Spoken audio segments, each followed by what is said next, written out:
Okay, let's do another video since it's been a while and see if we can get this done. So we have our system here.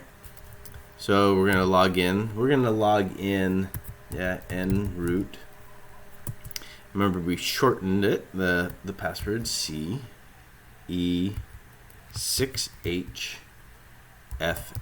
Okay, so today I just want to cover as much as I can in a little bit of time to try and get it out there, because we have some friends that are taking the test today, so we'll see what we can do.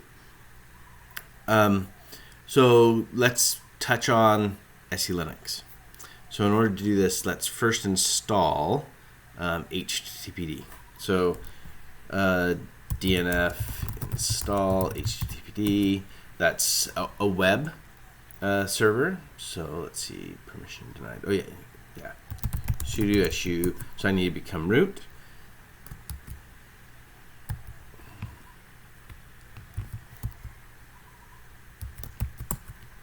So just remember, during Red Hat exam, you can become root. There's the sudo, there's the root password. We've covered how to change the root password if you don't know what it is and you have access to the system. So right now we have sudo dash, so I'm root now, so DNF install HTTPD. And we're installing HTTPD so that we can actually play with Selinux. Okay, so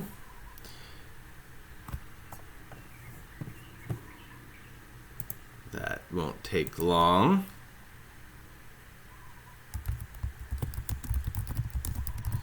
So since we're installing HTTPD, why don't we just do a few additional steps there? Because it doesn't make sense just to install it, right? Besides installing it, we probably need to also tell it to auto start and to start it, right? So let's go ahead and do that as well. So we can, let's see, check config HTTPD on, which it looks like, oh yeah, because it's now system control enable. So you can see system control enable HTTP.service is the newer way to do it. But you can see the old way works, and it created a symlink for it. So it's on. Talking about the old way. So you can realize that my Linux is a bit rusty because I'm using the old ways. So service HTTPD start, which this is going to redirect it. Oh, service HTTPD start. This is going to redirect to bin system control start HTTP.service. So you can see that we have the old deprecated commands still work. So they're there. They're going to keep working for a little while, but eventually they're going to go away. So even though my skills are rusty, they still work. But you can also see that it's telling me, hey, make sure that you consider this in the future. So system control enable HTTPD service and system control start HTTP.service. Okay, so it tells me specifically what I should be doing. So now we should be able to see it up and running. So netstat -tnlp. So if you don't know what the command netstat is, I will be creating videos for these later. So these are commands that I cover in my basic and advanced Linux course. But netstat just kind of says what's out there on the network, and I've told it specifically to give me the ports and the programs and let me see what's out there. And we can see HTTPD there. In fact, if I just come up here, I'm going to pipe it and grep HTTPD. So we can see that it's running on port 80. So that's fine, but practice that a lot of people do is they change the port number that it's listening on, because by doing that it makes it a little harder for hackers. So to do this, we should edit the HTTP conf. So we use VI to edit, and let's see, we're going to VI etc httpd, and I think it's conf httpd.conf. So by the way, if you don't know what it is, I hit tab to complete things, but we could always do ls etc httpd, and it will say here are the things that are there, and you can look at them. Okay, and we can even grep -i port etc httpd star, nothing's in there, so we could even do star. Pipe it 12 more. So there are different ways that you can look at this to try and find it, but I digress. VI etc httpd conf httpd.conf. Okay, and if we look here, so it's under listen, not port. That's one reason I didn't find it easily. But listen 80. So I'm going to change this. And if I change this to something else, let's just change it to,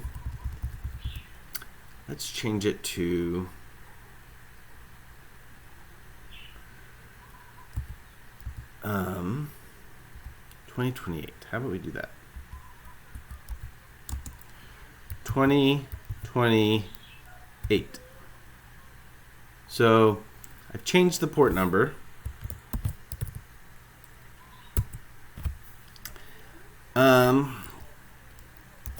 Get enforce. So I am enforcing with Selinux. Audit to allow.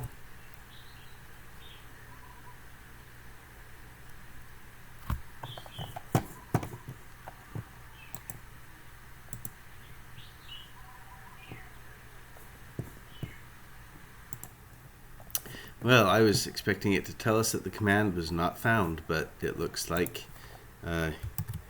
it's probably installed. So I want to remind you that you can do DNF provides audit to allow. And you can see here that it's in policy core utils Python. If we did a DNF install policy core utils Python,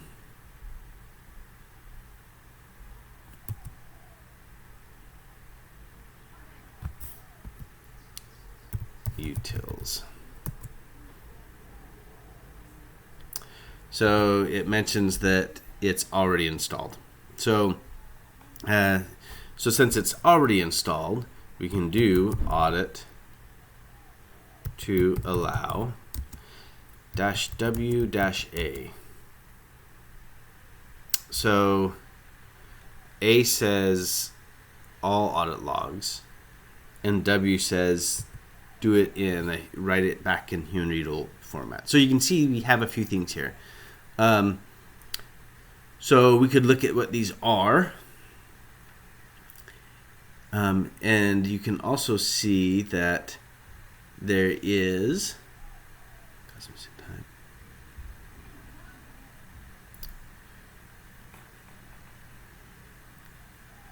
so you can see that there's some denies here with audit to allow. We're going to make another one here in just a sec. Let's first go ahead and get rid of that W though. So if we come here, we can see that it has a few things that we can run to go ahead and enable what it's seeing. Okay. So we have a load keys and a Plymouth D. So those are some things that we could run to allow that to work in Selinux. But we just changed the HTTP port. So if we do a restart on that service, we should get, well, we can see, but I believe we'll get an error. So let's go ahead and do that. So if we do systemctl, well, before we do that, netstat-tnlp pipe grep httpd. Okay, so we can see it's there. Systemctl restart httpd.service. And you can see it failed. Okay, so if we do a netstat-tnlp pipe grep httpd, it's not there. Okay, and it mentions here that we can see stuff by doing systemctl status httpd.service. And it says here that it failed to start. Permission denied, to make socket, cannot bind to the address, unable to open the log. So it's mentioned there's some issues there. Okay. Let's see. So it also mentions, by the yeah, I wish I could highlight things over there for you. It also mentions that we can do a journal. So you can see there's the status http.service. We also have journal ctl-xe.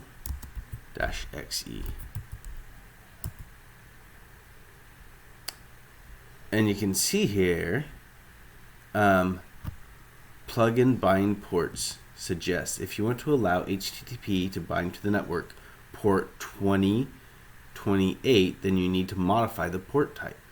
Okay, and it mentions there some things. So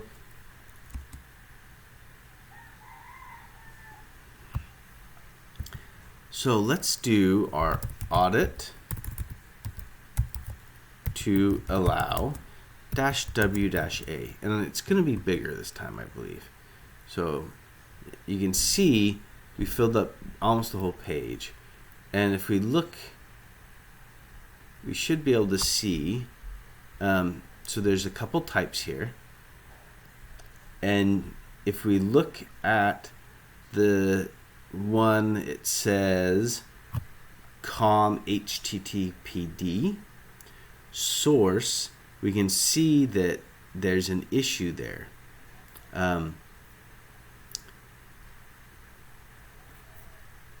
So we can see that there's an Selinux issue with the port with HTTPD. So the last two messages, when you see type equals AVC, you can see the last two messages are around HTTPD. So let's do the same thing that we did before, and let's get rid of the W. And this will just give us the commands that it says we should be running. Okay. And you can see here that we can tell it to run on an unreserved port. Now that would open it up a lot. So that's would work, but there's probably a better way to do this.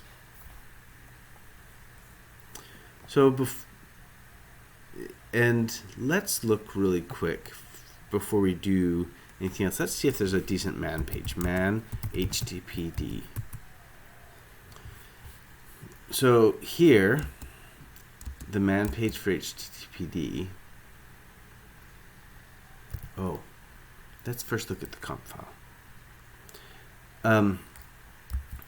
So when we VI'd etc httpd conf httpd.conf, in the old one, and it doesn't look like it has it in this one, it actually had the command right here to open up port, but it doesn't anymore.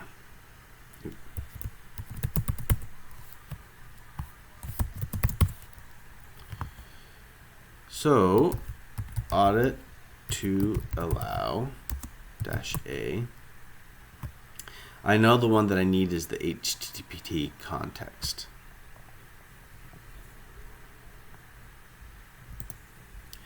So here is where we can do an SE manage. So SE manage port list, and we're going to grep -w http port -t. Oh, these are underscore port _t. So you can see that our HTTP ports we don't have listed. Let's see, we changed it to, let's grep listen http conf httpd.conf. So we changed it to 2028. And we can see 2028 is not listed as an acceptable port. So we're going to add that specific port. Now, we could audit to allow -a. We could just tell it that it can go on an unreserved port. We're going to take it one step further, and we're going to do it just for the port. So SE manage port add t http port t and p port TCP 2028. 2028.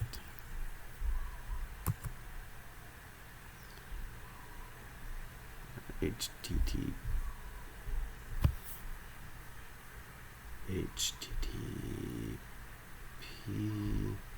Oh, I don't want the D.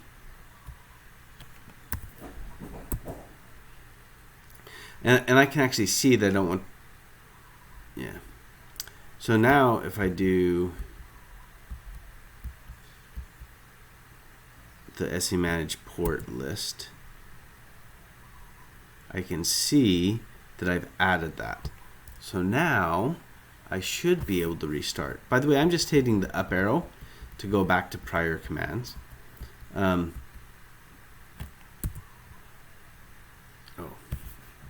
that was not restarting.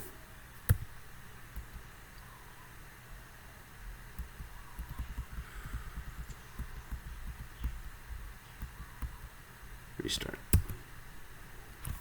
And now if I do a netstat -tnlp pipe grep http, we can see it's listing on port 2028. Okay, so what we've done this time is we've played with Selinux some, installed the web, changed the port, looked at a few things. So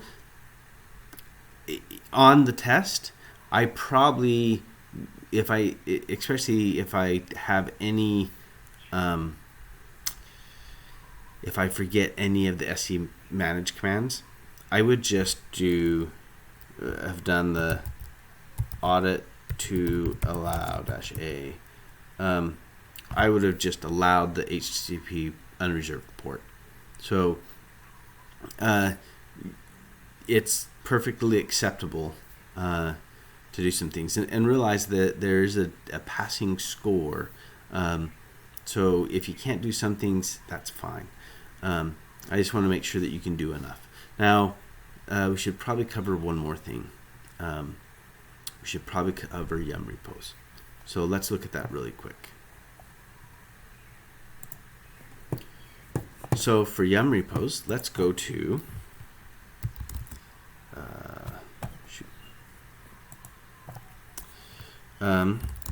etc. So we're still root. Yum. And I believe it's yum repos.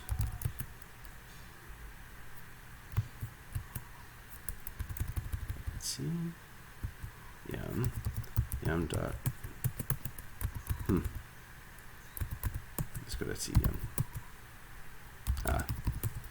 cd yum dot repos d. Okay, so here we should have a list of repos. These are ones that you can enable, disable. Let's look at one of these files. So more, and let's look at the base repo. CentOS base. CentOS base repo. Okay. So we can see here we have a simple file that you could take and tweak. But it has a name, a mirror list base, which is the base URL, the GPG check, and key. So this is to make sure that you get files that are not tampered with. So the main thing that I want to do is let's look at the mirror list, because if there's an issue there that can cause problems. I just want you to understand a little bit of what this is, because we probably won't have access to the internet. So usually there's a repo that it's pointed at, and that repo should have a lot, but sometimes they like to cause issues with a repo. So let's see if I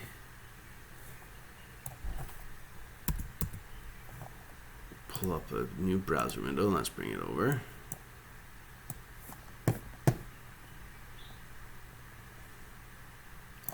Make this a little smaller.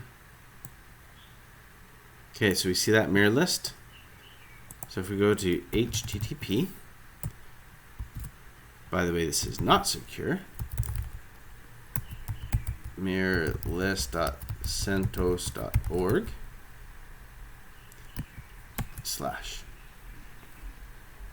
So it mentions, hey, you don't have anything there. So we can see that here's a release equals release server and arc. So let's go actually to the mirror instead of the mirror list. This will be easier to.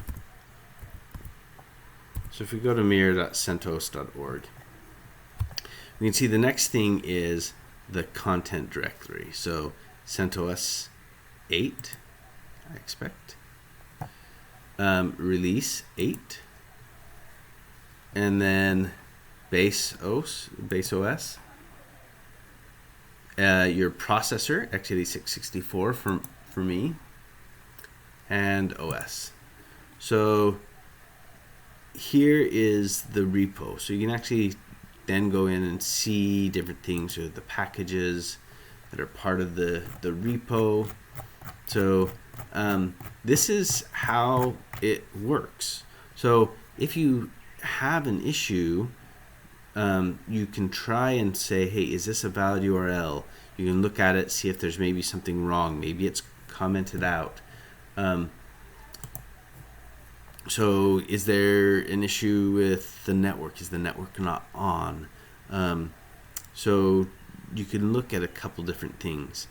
So realize that they can't do too much as part of this test because it's timed. Now, that's part of the test, though. It's to try to see if you're skilled enough to do things in a short period of time. But if you do have problems, the main thing is man. Just make sure that you know how to use man. So man